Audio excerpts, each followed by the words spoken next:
Hey guys, this video is going to go over lesson 6.3, the first half, and we are going to be writing and solving two-step equations. So I'd like you to go ahead and try the warm-up to start with. Try number 1 and 2, and then we will go through it and begin the lesson. So pause the video to try that. All right, so the first one says, Adler has 84 trading cards, which is 4 times as many as Caleb. We want to try to write an equation. Okay, so first thing that I kind of notice, 4 times as many, that tells me I'm going to be multiplying. If it says times, that kind of gives you a little clue too. So if I said 4 times as many as Caleb, I would say, okay, 4 times Caleb's, 4C, and then that equals 84 because that's how many cards he has. You just wrote an equation. And again, it says 4 times whatever Caleb's cards are, and then the total is 84. So let's try the second one. It says a bookshelf holds 72 books, and the books are divided onto 6 shelves, and on each of the shelves there are B books. So I have a shelf. I don't know how many there are. We'll just call it B instead of X. Don't know how many are on this shelf, but it's the same amount on all 6 of the shelves. Okay, so if I wanted to figure out, if I wanted just to say, well, how many books are there? Well, there's 6 of those. Same things. So I'm going to do 6 times however many books are on a shelf. And total, I know there are 72 books. So I just wrote an equation. Now I could actually solve that equation to figure out how many books are on a shelf. But it did not say you had to do that. So our learning intention today is we are learning to write and solve two-step equations. We're going to be able to identify keywords that will help us write the equation. And then we're going to be able to solve the equations as well. So let's go ahead and start with the lesson part. And we want to try to identify some keywords that tell you that you are going to add. Some keywords that tell you that you're going to subtract, multiply, and divide. So again, I'd like you to pause the video and can you come up with any to start with for each of those operations? So I'll give you a hint. Like if I had add, I could say, hey, the word total tells me I'm probably going to add. So that would be one I could put in there. So I want you to try to think of some words that tell you you're going to add, subtract, multiply, or divide. Pause the video and try that. All right, some words that mean add. Hopefully you came up with a couple of these, but if not, please add them to your chart. The word sum is the answer to an addition problem, so that tells me I'm going to add. If I say plus, that tells me I'm going to add. Sometimes the word join can mean add. More than can mean add. Sometimes the word and can also mean add. If I had like 5 candy bars and 6 candy bars, I could add those together. So those are some words that mean add. Subtract. Let's think of some words that mean subtract. So you might have had the word fewer. If I had 4 fewer candy bars than you, I would need to subtract. The word minus tells me I need to subtract. Difference. The difference between your candy bars and mine would tell me I need to subtract. Less than. If I have 4 less than you, that tells me I need to subtract. And the word decrease. If I added decrease for subtraction, maybe I'll add increase over here for addition as well. So now let's think about multiply. So a common one might be just times, if you hear the word times. Another one that you're going to see a lot is per. That one, if you want to put a star by it or highlight, that is one that you're going to see quite a bit. So if I tell you it's like $10 per ticket to the movies. Well, if I was buying 2 tickets, I do 10 times 2. If I was buying 3 tickets, 10 times 3. So per tells you you're going to multiply. The word by can tell you multiply in math. Also the word of. If you hear the word twice, that means times 2 in math, or like doubling it. If you hear the word triple, that means times 3. If you hear the word double, again, that means you're multiplying it by 2. Product is the answer to a multiplication problem. So those are all words that are going to tell you that you are going to multiply. And then finally, some division words. If I say you're going to split something, that means you're going to divide it. If I split it in half, I'd divide it by 2. The word half is also going to tell you you're going to divide. if I say the word each, you might have to figure out how much each shirt costs or each movie ticket. So you'll probably need to divide. That also could be multiply though as well. So that one's kind of a tricky one. Quotient is another one. And if you're sharing something, I'm also going to add the word each over by multiply. It just kind of depends how it's used in the sentence. All right, so please pause the video and fill that chart in if you do not have it completed. So now let's try our first example. I'd like you to read through the problem and I want you to highlight or underline any key information that you see. So why don't you do that as I read it? It says Toya had her birthday party at the movies. It cost $27 for pizza and $8.50 per friend for the movie ticket. It should say write and solve an equation to determine how many friends Toya had at her party if she spent $78. All right, so let's see what you probably should have underlined. So it says it cost $27 for pizza. Well, that's probably an important piece of information. It also says it's $8.50 per friend.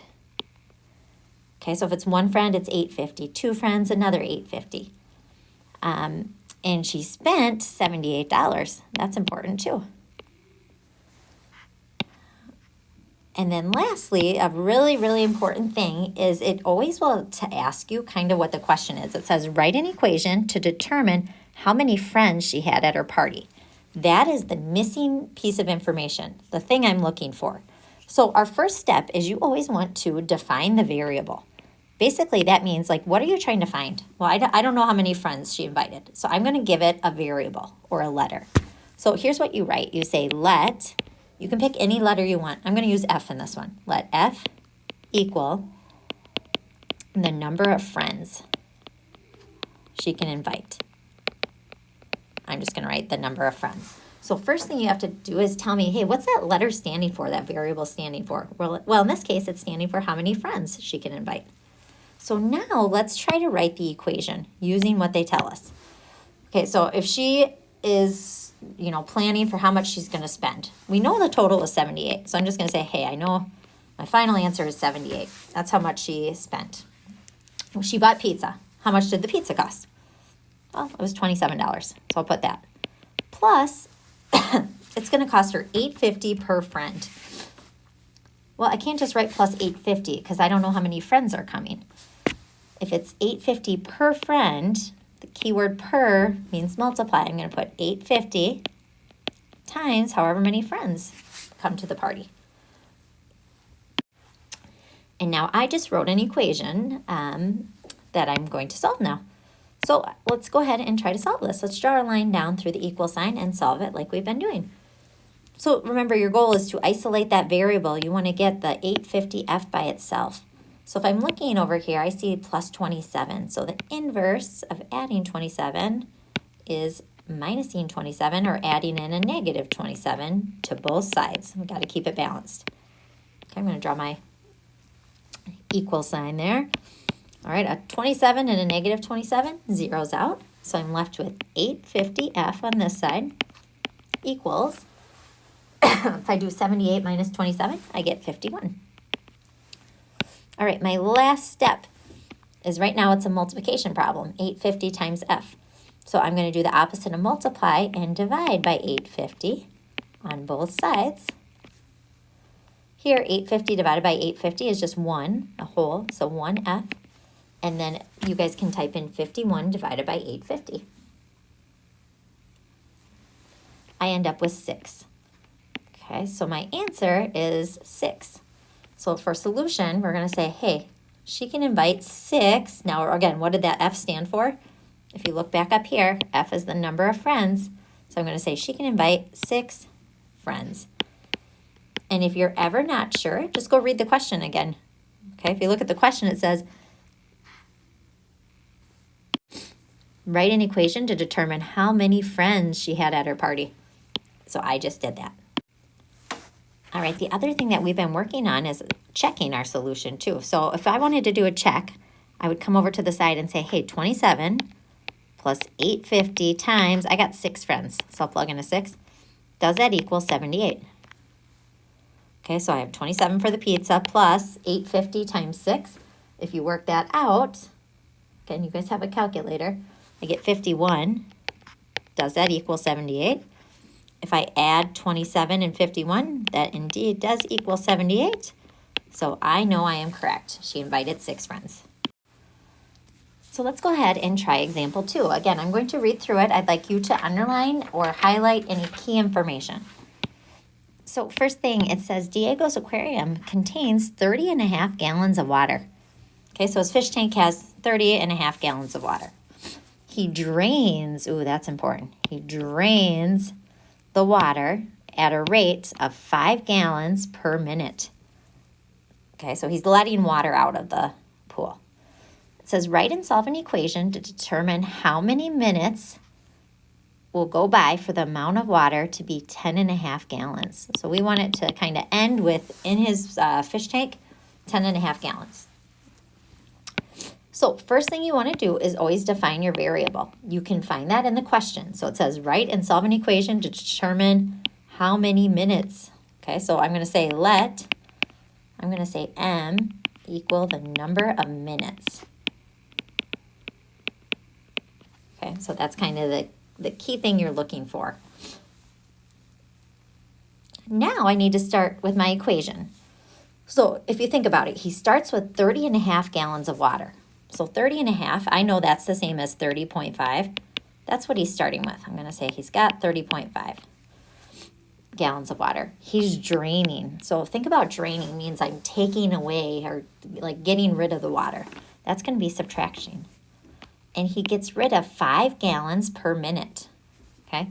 So if it was 1 minute, he'd do 5 times 1. 2 minutes, it would be 5 times 2. 3 minutes, 5 times 3. So I'm going to put 5 times however many minutes go by. And he wants to end with 10.5 gallons of water. Well, again, 10.5, that's the same as 10.5. So I'm going to write equals 10.5. Now I'm going to draw my line down and try to solve it. So why don't you pause the video and try to solve this problem. When you're ready, you may push play. All right, so first step, remember you want to isolate this variable. You want to get it by itself. So I just see like a positive 30.5 up there, 30.5. So I'm going to subtract 30.5 from this side or add in a negative 30.5. And again, add in a negative 30.5 to this side. I'm going to draw my line. All right, now I know that these are going to zero out. So I end up with negative 5m equals, on the other side, if I have 30.5 negatives and 10.5 positives, I'm going to end up with negative 20. Okay, my last step, again, hopefully you notice that this is a multiplication problem right now. So I'm going to do the inverse operation and divide by negative 5 on both sides. So if I do a negative 5 divided by a negative 5, that gives me a positive 1, which is what I want. So I get 1m equals a negative divided by a negative is a positive 4. So I know that it's going to take 4 minutes. So down here where it says solution, it's going to take 4 minutes for that pool to drain. And again, if you weren't sure what the label would be, just go back to the question. M is the number of minutes. That's what we were trying to find. It's going to take 4 minutes for that pool to drain. Now, I'm not going to do a check on this one just for time's sake, but you could go plug it back in to see if it works as well. So let's go ahead and try another one. It says the students at Worthing Way Middle School would like to rent a moon bounce house for the end of the year party. The graph shows the cost to rent the moon bounce house for locations in the regular delivery area. So to deliver the moon bounce house, they charge $50. So no matter what, you got to pay that $50. The students only have $200 to spend. So it says how many full hours can they rent the moon bounce thing? Okay, so let's go ahead and let's start with the question. It says for how many full hours can they rent the moon bounce? So I don't know how many hours. That's what I'm trying to find. So let's go ahead and just say let H equal the number of hours.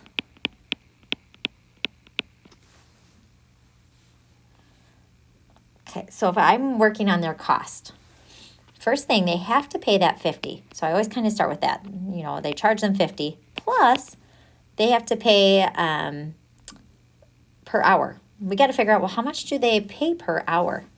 Well, let's look at the graph and see if we can figure that out. It says 1 hour is 20, 2 hours is 40, 3 hours is 60, 4 hours is 80. Well, that kind of tells me that per hour it's $20. So I'm going to say plus $20 times however many hours they rent it for. And that's going to equal, how much can they spend? They can spend $200. Now this one looks a little bit easier because it's all positive numbers, so let's draw our line down. Okay, let's try to isolate the variable to start with. So if I look at this, I've got plus 20h. Let's try to get rid of that 50.